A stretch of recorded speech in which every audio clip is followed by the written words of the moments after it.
We're trying to build a framework. So our objective is to bring a whole lot of literature and evidence and experience from around the world to draw together a whole lot of different threads around this concept of citizenship and wellbeing. Citizenship in the context of mental health, or the experience of having lived through a crisis of mental health, means to me full integration into the life of my choice. It doesn't mean voting rights or things like that. It means reclaiming my place in my community, in my family, in my home. The greatest enemy of citizenship and recovery is what we've always done. Let's break that mould today and keep breaking it, because I'm going to talk about some very sacred cows today, and I've got a big shotgun for them. An intellectual shotgun where we're going to look very seriously at recovery and citizenship. I'm not going to do it for you, you're going to do it, but I'm just going to parade the cows around the show ring, and you're going to decide which one lives or dies. I think that if you make a mind map of the constellation of connections that are in this room now, we all hear these ideas and we go back to our networks, our connections. We've got so many levels of influence represented here, that in itself is going to be an outcome, because we will all be listening, we will be changed by each other's ideas, and we will leave here with something we didn't come with. The clusters of the model of citizenship that they've worked out are personal responsibilities, government and infrastructure, caring for others in the community, civil rights, legal rights, choices and stewardship. So under personal responsibilities, we have personal values which apply to the individual, human dignity, taking care of responsibilities, government and infrastructure as civic issues and duty to society, caring for self and others is giving back, having respect, choice, personal obligation, safety and community. Civil rights, having a voice and having an opinion. Equality, the right to refuse, and freedom. Legal rights, the rights and laws, democracy and privilege. So I just wanted to bring it back to the 5 R's. Yeah. So I might have a right, Yep. but within society I don't have the resources or the access or the... Okay. To, So the 5 R's, do you want to put so the I 5 don't want, R's so down just again? to be careful So about which just are- making it focus just all on rights. Not, I mean, to me citizenship, from my understanding, is not just all about rights. Yes, maybe a priority is rights, but if the society or community don't have the resources, or don't have the, if I don't have the relationships, you know, which is the other, a couple of other R's, then my right, even if I have it, I'm not able to fulfill it or to get it, claim it. I think that we really need to look at that the conversations that we have with government, and make sure that it's not just about mental health and mental health services, that it's a whole of government approach, and that we're talking holistic conversations with whole communities and whole families within that communities, and all of the essential criteria of what makes wellbeing and citizenship. It's about us thriving, not just surviving.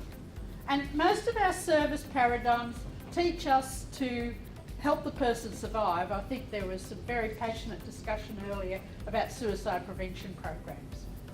If you're thriving, you're not attempting suicide. You've got a purpose, you've got a reason to be, and you're valued.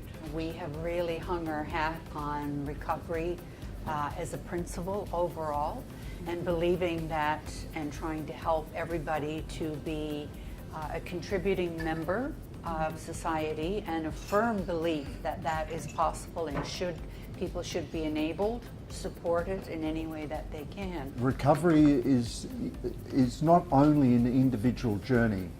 Experiences such as hope, meaning, identity and empowerment emerge at the intersections between people, their relationships and environments. These are social interactions rather than states that the individual possesses. The need of the individual and the need of the community, that is interdependence, are inseparably linked. All these changes in the Netherlands, many people wondered, people with severe mental health problems, are they lost in these transitions?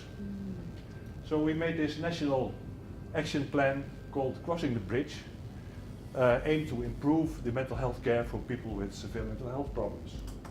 It was done in 2014 with a lot of different stakeholders involved in developing that plan.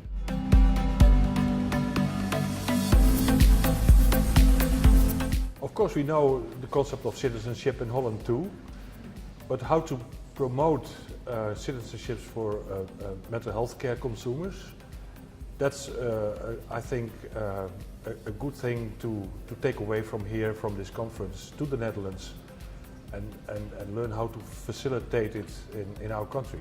There are important relationships, family, clinical teams, community, but there was a lot of talk about the quality of those relationships. Relationships that prioritise the best interests of you as a person. So for a clinician, being able to relate to this person rather than being focused on meeting your KPIs. Relationships that strive to be transparent and are prepared to engage, continue to engage in difficult conversations. And relationships that allow you to become a citizen in the way that's important to you. So not a kind of prescribed, this is what it means to become a citizen. What we really want people to take away from the two-day match here at Flourish Australia is a shared understanding of how we can work together to build stronger pathways for people to gain and reclaim their full citizenship as members of the community.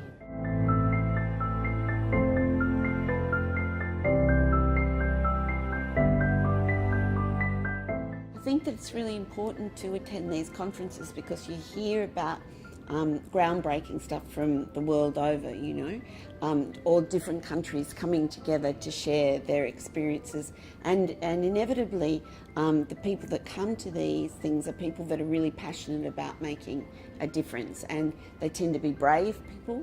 They tend to be people where it is about service to people rather than about the service. Or about themselves. There's been various initiatives and policies in the UK that are really trying to drive, I suppose, an increased emphasis on choice and on integration and on the expansion of personalised services, and within that there's concepts of recovery. So it's firmly embedded in policy, but as we've heard, just embedding it in policy doesn't mean that it necessarily translates into practice. So I want to challenge the common perceptions around recovery. Recovery doesn't happen in a void. Recovery happens when we address the person's need and offer them hope in that redressing. And I think that's the missing link in discussions about recovery and citizenship.